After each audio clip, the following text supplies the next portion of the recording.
Assalamualaikum warahmatullahi wabarakatuh. Alhamdulillahi rabbil alamin. Wa bihi nasta'inu ala umuri dunya waddin. Rabbana anfa'na bima 'allamtana, rabbi 'allimna ma yanfa'una, rabbi ishrah li sadri wa yassir li amri wahlul 'uqdatam min lisani yafqahu qawli.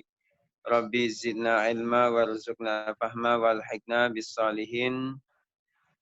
Allahumma salli wa sallim ala sayyidina Muhammad al-fatih lima ukhliq wal khatim lima sabaq nasirul haqqi bil haqq wal hadi ila siratikal mustaqim wa ala alihi wa sahbihi haqqa qadrihi wa miqdarihi al-azim. Amma ba'du.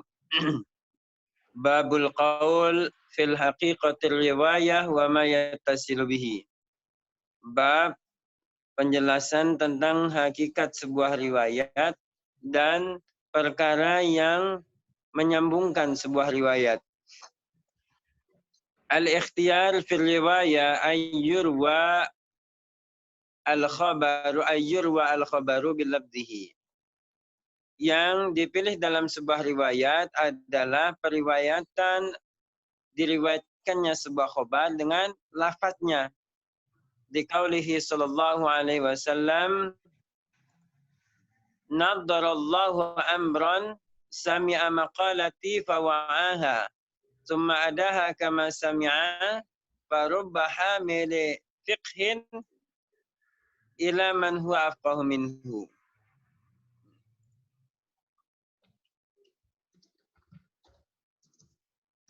Allah akan membawa seseorang, Allah akan menghiasi seseorang, akan memuliakan seseorang. Sami'a maqalati, yang mendengarkan ucapanku. Fawa'aha, kemudian dia hafalkan ucapanku tersebut. Summa addaha kama sami'a, kemudian dia menceritakannya kembali seperti apa yang dia dengar. Maka farubba hamili fiqhin ila man huwa aqwa minhu. Maka banyak orang yang seorang yang ahli fikih mengabarkan kepada orang yang lebih paham daripada dia. Jadi maksudnya ketika menyampaikan sebuah khabar, itu yang benar adalah menyampaikan apa seperti apa yang dia dengar oleh Rasulullah. Walaupun di dalam hadis itu sendiri boleh meriwayatkan secara makna. Itu dalam ilmu periwayatan, ilmu mustalah hadis. Fa inna awrada riwayah bil ma'na nudhirat. Jikalau seseorang tersebut, si perawi itu mendatangkan sebuah riwayat tapi dengan makna, maka nudhirat, maka dilihat. Fa in kana mimman la ya'rifu ma'nal hadis la yajuz. Jikalau orang yang meriwayatkan tersebut termasuk orang yang tidak mengetahui makna hadis, maka tidak boleh.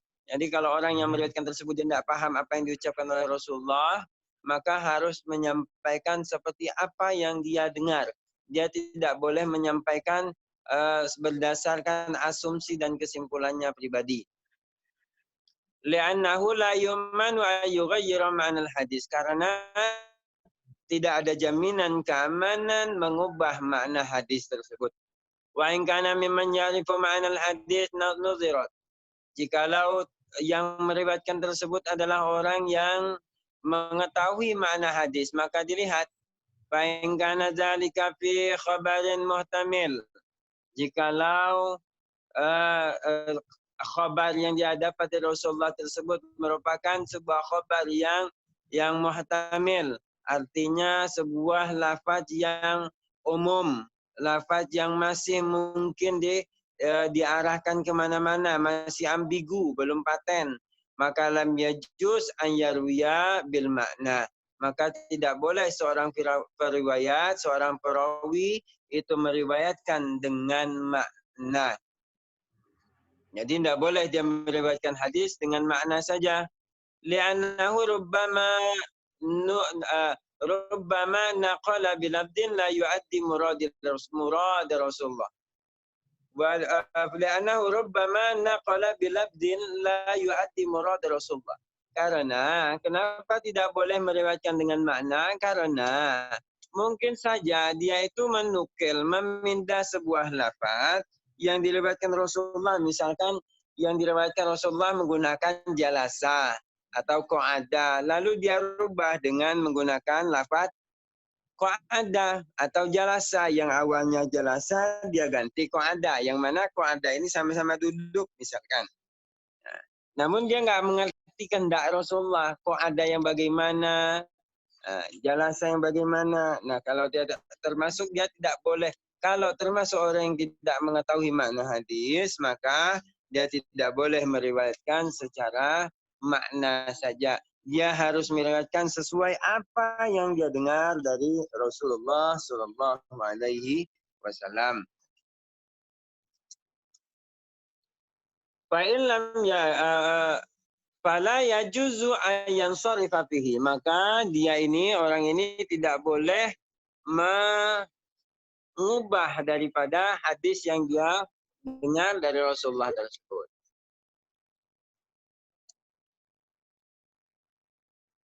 Wa in kana khabaran zahiran fa fihi wajhan. Jikalau hadis tersebut adalah hadis yang zahir, yang semua orang tahu kemana arahnya, maka ada dua pendapat. Min ashabina man qala la yajuz. Termasuk daripada ulama kita yang mengatakan tidak boleh meriwayatkan hadis secara mana, li'annahu rubbama kana ta'abbudu bil labdi ka takbiratis shalah. Karena mungkin saja termasuk atau terdapat sebuah lafaz. Terdapat dalam hadis tersebut sebuah lafaz yang mengandung ibadah seperti lafaz takbir salat. Allahu Akbar. Seperti itu. Wasani, dan pendapat yang kedua, nahu yajuz, bahwasanya meriwayatkan hadis yang zahir diriwayatkan dengan makna ini boleh. Li'annahu yu'addi ma'nahu faqama maqamahu. Karena lafaz yang dia nukil, dia ganti tersebut sudah mampu memenuhi makna yang dikehendaki Rasulullah. Maka lafaz yang dia gantikan tersebut sudah memenuhi persyaratan atau memenuhi apa yang dikehendaki oleh Rasulullah Sallallahu Alaihi Wasallam. Sebenarnya di dalam hadis ini, dalam periwayatan ini kalau kita memahami ini, kita kembalikan lagi ke dalam Islam. Di sini sangat banyak celah, sangat banyak sekali celah bagi orang-orang yang sangat benci dalam Islam, yang mempunyai rasa dengki, rasa hasud, rasa iri kepada Islam. Ini memasukkan ajaran-ajaran yang bukan daripada ajaran Islam. Karena di dalam hadis kita diperbolehkan oleh ulama-ulama muhaddisin, ini diperbolehkan meriwayatkan dengan makna. Jadi hadis tersebut boleh diriwayatkan sesuai dengan interpretasi periwayat masing-masing. Seandainya perawi tersebut kita ketahui pada zaman Bani Umayyah itu banyak sekali orang-orang yang memaksa ulama, orang-orang yang berusaha mendekati ulama, karena mereka berusaha membuat agama sesuai dengan hawa nafsu mereka. Mereka permudahkan agama sesuai dengan hawa nafsu mereka. Oleh karena itu pada masa Imam Syafi'i rahimahullah ta'ala, beliau berkata, kalau pengen tahu ulama yang benar, ulama yang hak, maka lihatlah apakah dia mendekati pemerintah atau menjauhi pemerintah. Kalau ulama yang sudah mendekati pemerintah, berarti ini sudah dikatakan ulama tersebut sudah terkontaminasi oleh pemikiran-pemikiran duniawiyah. Artinya dari ulama-ulama yang seperti ini akan masuk ajaran-ajaran Islam, ajaran-ajaran ke dalam agama Islam sesuai dengan hawa nafsu, sesuai dengan request daripada pemerintah masa itu. Wallahu a'lam bishawab. Karena pada hadis tidak ada jaminan kemaksuman, tidak ada kejaminan untuk dijaga di dalam hadis. Bahkan kalau kita telisik, kita pelajari seperti ini, sangat mungkin sekali hadis tersebut diriwayatkan dengan makna sesuai dengan interpretasi si periwayat. Wallahu a'lam. Walaha.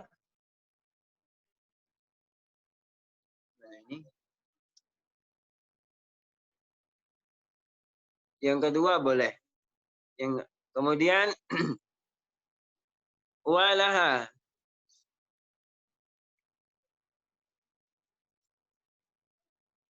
ولهذا روي عن النبي صلى الله عليه وسلم قال إذا أصبت المعنى فلا بأس. Nah, sampai ada hadis yang seperti ini. Ini dikeluarkan daripada Imam Tabrani dalam Mu'jamul Kabir, an Ya'qub bin Abdullah bin Sulaiman bin Akimah al-Laisi an abihi an jaddihi qala qultu ya Rasulullah inni asma'u minka al-hadis la astati'u an u'addihi kama asma'u minka yazidu harfan aw yanqusu harfan wa qala idza lam tahillu haraman aw tuharrimu halalan wa asabtumul ma'na fala ba'sa. Ini hadis riwayat Ya'qub ibn Abdullah. Ini disebutkan di sini dalam Imam Tabrani.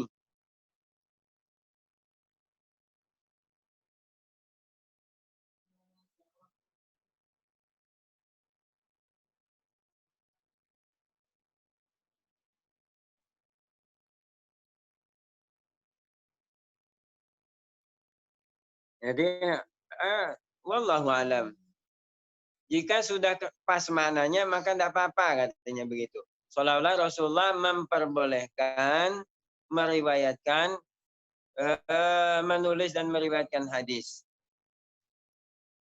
Fasun wal aula ayar wiya al hadis bitamamihi. Yang paling utama adalah meriwayatkan hadis dengan sempurnanya hadis. Fa'in rawa al-ba'dha wa taraka al-ba'dha lam yajuz. Zalika ala qali man yaqul inna naql al-hadis bil ma'na la yajuz. Nah, yang paling utama adalah menyampaikan hadis itu sepenuhnya hadis. Apa yang dia dengarkan dari Rasulullah dari awal sampai akhir itu yang dia sampaikan. Maka dalam meriwayatkan separuh-separuh. Rawiya ba'dha wa tarkal ba'dha. Dia sampaikan separuh dan dia sisakan separuh. Ini tidak boleh mengikuti pendapat ulama yang berkata bahwa meriwayatkan hadis dengan makna itu tidak boleh. Wa amma ala qali man qala inna dzalika jaizun fala faqad ikhtalafu fi hadza. Sedangkan ulama yang mengatakan boleh meriwayatkan hadis dengan makna sendiri, ini berpendapat, berbeda pendapat. Apakah boleh meriwayatkan hadis separuh-separuh? Faminhum man qala in kana qad naqala dzalika huwa aw qailuhu bitamami marratan jaza ayyangkula al-ba'dha. Sebagian ulama lagi berpendapat jikalau hadis tersebut, hadis yang panjang tadi, sudah dinukil olehnya atau orang lain secara sempurna hadisnya satu kali saja, maka boleh dia menukil sebagian saja.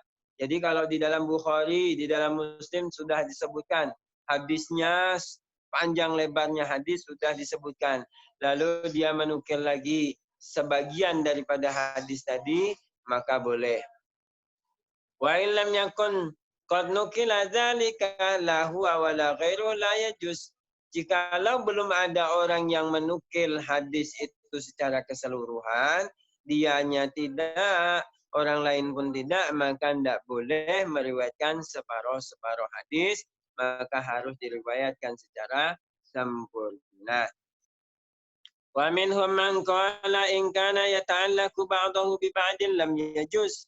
Sebagian lagi ulama mengatakan jikalau hadis tersebut saling bertalian satu dengan yang lainnya, maka tidak boleh. Fa in kana al-khabar yashtamilu ala hukmain lam yata'alluq ahaduhuma bil akhar jaza naqlu ahadil hukmain bitarkil akhar. Sebagian lagi jikalau khabar tersebut mencakup dua hukum yang saling tidak bertalian satu dengan yang lainnya, maka boleh menukil salah satu hukum dan meninggalkan hukum yang lain. Wa huwa as-sahih. Ini adalah pendapat yang benar.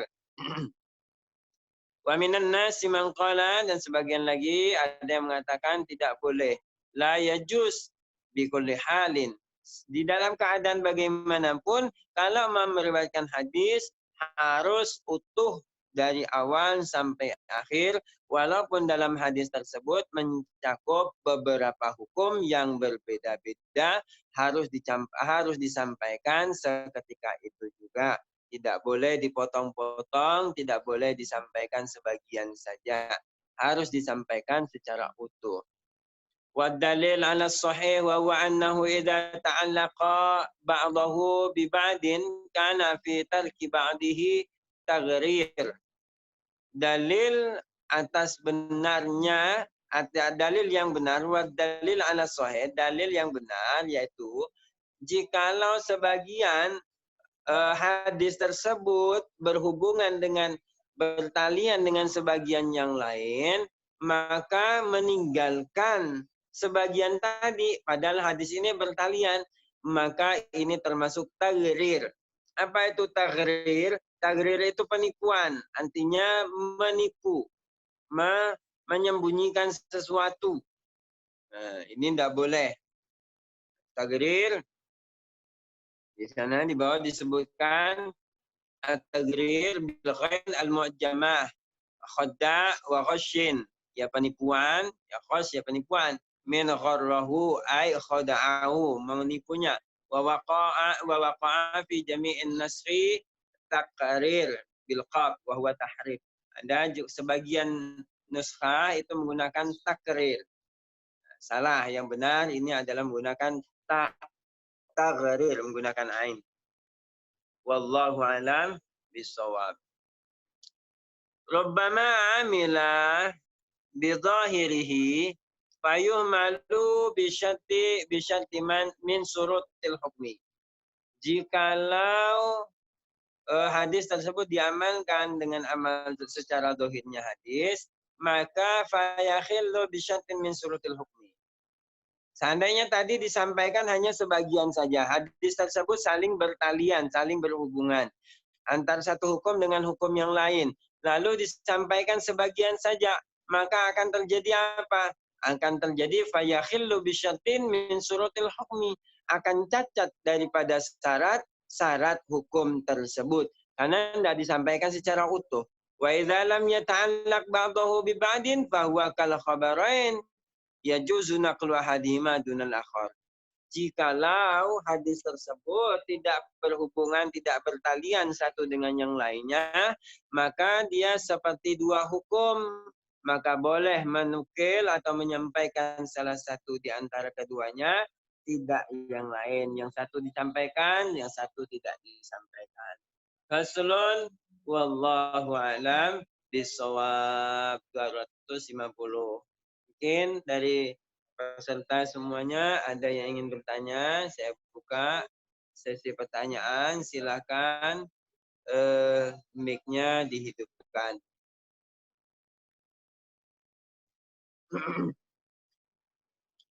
Silakan.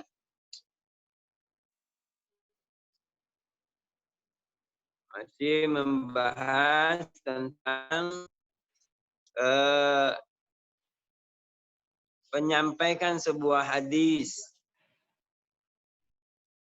Riwayat dengan makna itu boleh atau tidak. Di sini apakah ketika menyampaikan riwayat, apakah dia harus menyampaikan sesuai apa yang dia dengar dari Rasulullah?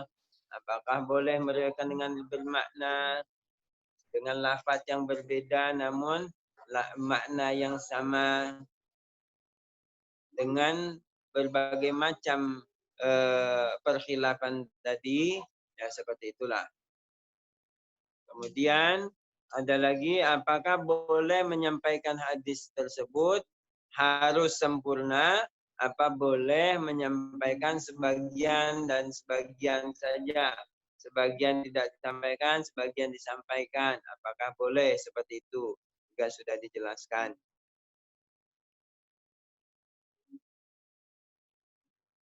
Hanya dua materi itu saja. Mungkin bagi para peserta yang ingin bertanya, silahkan. Assalamualaikum Ustaz. Waalaikumsalam warahmatullahi. Ya, saya pernah baca Bukhari Ustaz. Itu kan seperti yang tadi Ustaz sampaikan, memang ada beberapa hadis yang kadang-kadang itu ada yang banyak, ada yang sedikit menyampaikannya. Kayak contoh, misalnya hadis Rasulullah yang menyuruh Abu Bakar menjadi imam ketika Rasulullah sakit. Nah, di Bukhari itu saya temukan ada 3 hadis. Yang pertama yang panjang gitu, yang kedua yang sedang, yang ketiga lebih pendek. Nah, yang ingin saya tanyakan, itu kenapa bisa seperti itu? Apakah sebagian sahabat itu mendengarnya setengah-setengah lalu menyampaikan, atau ada sebagian sahabat yang melihat secara full, atau bagaimana itu Ustadz? Itu seperti itu gitu, sahabat itu. Jadi sebenarnya, jadi itu bisa terjadi. Baik Pak, ini dengan Pak Endang Iriani. Baik Pak Ya, Endang. Ustadz. Jadi sebenarnya dalam periwayatan tersebut, apakah kita masih belum tahu pasti itu yang memotong-motong tersebut perawi yang mana? Apakah yang dari kalangan sahabat? Apakah yang dari kalangan tabi'in? Atau tabi'ut tabi'in atau yang di bawahnya. Nah, ini yang menjadi permasalahan. Sedangkan ketika misalkan sahabat sudah menyampaikan secara sempurna, secara utuh, ya banyak hadis itu. Dalam Bukhari itu saja, dalam Bukhari itu yang pengulang-ulangan hadis itu hampir 1000 lebih hadis yang diulang-ulang. Yang dalam tema yang sama diulang-ulang itu hampir 1000 lebih. Nah, itu banyak sekali yang terjadi seperti ini. Karena tidak adanya jaminan autentifikasinya tadi, bahwa siapa yang meriwayatkan, tidak ada pakem tadi. Tadi kita sudah jelaskan, tidak ada pakem harus meriwayatkan. Seandainya dibuat pakem, dibuat suatu undang-undang bahwa meriwayatkan hadis tidak boleh dipotong-potong. Maka ketika sahabat menyampaikan, lalu tabi'in menyampaikan, semua menyampaikan sehingga sampai kepada kita, insya Allah semuanya akan utuh. Namun dikarenakan adanya pendapat ulama-ulama seperti ini tadi, maka mereka para perawi riwayat tadi berpendapat, saya mau riwayatkan yang sesuai selera saya saja, yang tidak sesuai, yang takut menyinggung orang lain mungkin tidak saya riwayatkan. Wallahu a'lam. Jadi seperti itu. Jadi sebenarnya yang meriwayatkan itu, yang memotong itu, yang meriwayatkan secara sempurna dari sahabat pasti ya. Kalau meriwayatkan sudah secara sempurna, itu kalau dari awal memang sempurna, berarti itu sudah memang dari sahabatnya, memang sudah menyampaikan secara sempurna. Nah, ketika sudah dipotong, itu yang memotong masih ada kemungkinan apakah sahabatnya, apakah tabi'innya yang memotong, apakah tabi'in, apakah itba'ut tabi'in, apakah yang di bawah ini yang memotong. Nah, karena tidak ada jejak rekamnya, sehingga tidak bisa kita pastikan siapa yang memotong. Wallahu a'lam. Hanya ini yang bisa saya sampaikan, Pak Endang. Terima kasih Pak Ustadz, penjelasannya cukup jelas. Cuma saya mau menyambung lagi, boleh Pak Ustadz? Tafadhol. Ya, ini menurut saya menarik. Betul sih, emang pas saya baca juga ada beberapa periwayatnya itu beda-beda gitu. Mungkin karena pengetahuan saya terbatas, saya nggak tahu apa itu maksud tabiin itu sama, saya nggak tahu juga. Tapi saya setuju dengan perkataan Ustadz, tidak ada hukum yang baku ya terhadap periwayat dan hadis ya. Dan ini mungkin juga ya yang menjadikan beberapa orang eh, apa namanya, perbedaan paham. Contoh yang sederhana lah, orang kan beda paham tentang ada yang boleh pakai kunut, ada yang tidak gitu ya. Ada yang terawih 11 rakaat, ada yang 23. Itu mungkin juga salah satu hal yang menjadikan riwayat-riwayat hadis yang setengah-setengah kalau Ustaz ya. Gimana? Ya, betul, betul. Eh, Betul. hmm.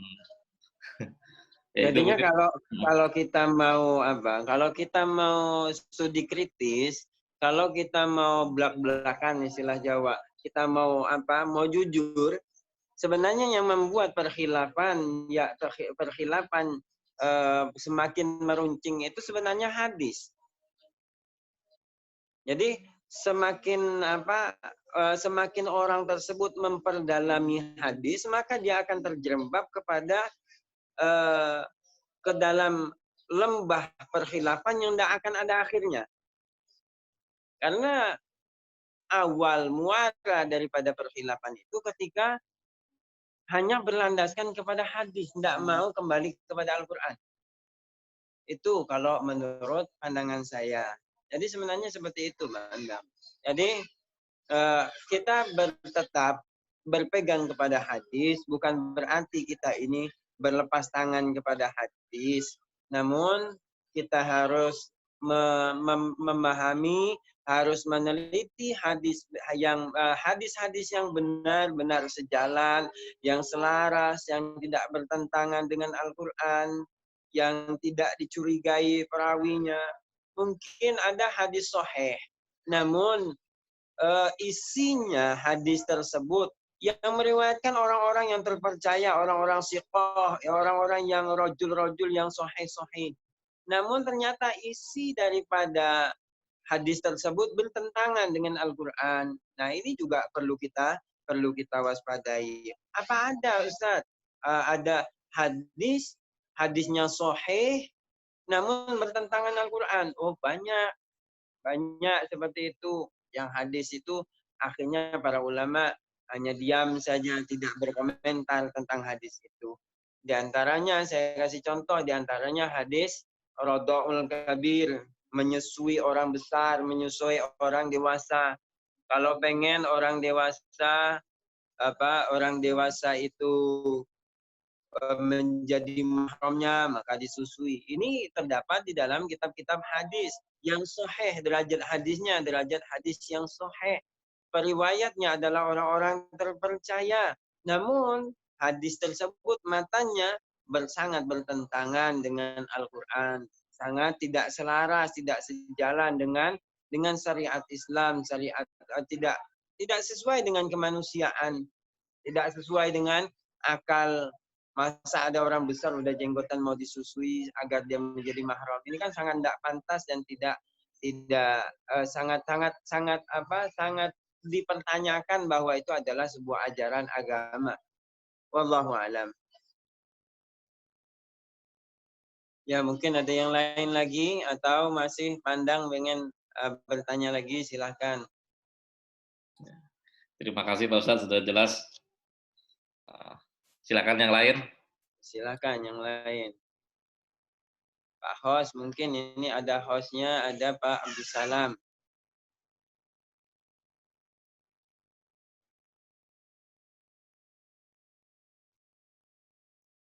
Ahlan wa sahlan, Habib Mahdi Al-Qas.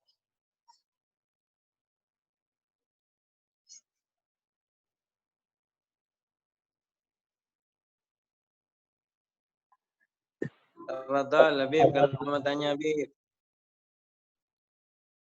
Atau ini yang tanya aja Habib ya.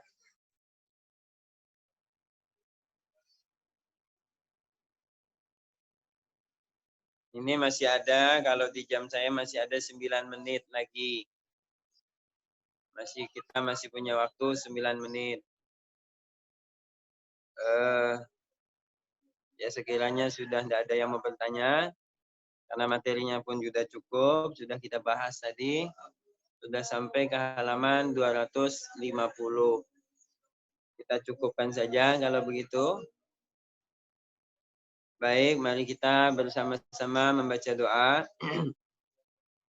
بسم الله الرحمن الرحيم يا ربنا اعترفنا بأننا اقترفنا وأننا أسرفنا على لظى أسرفنا فانتم علينا التوبة تغسل لكل هوبة واستر لنا عوراتي وآمن الروعات واغفر لوالدينا ربي ومولودينا والأهل والإخوان وسائر الخلان وكل ذي محبة أو جيرة أو صحبة والمسلمين أجمع آمين ربي فاسمع فضلا وجودا منا لا باكتساب منا بالمصطفى رسولي نهضى بكل سولي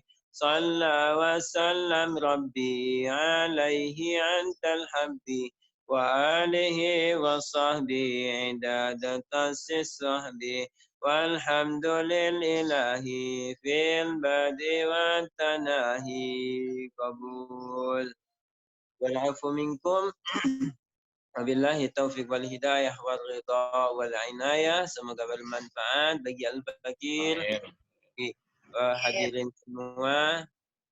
Akhir kalam saya ucapkan wabillahi taufiq wal hidayah wal inayah. Assalamualaikum warahmatullahi wabarakatuh.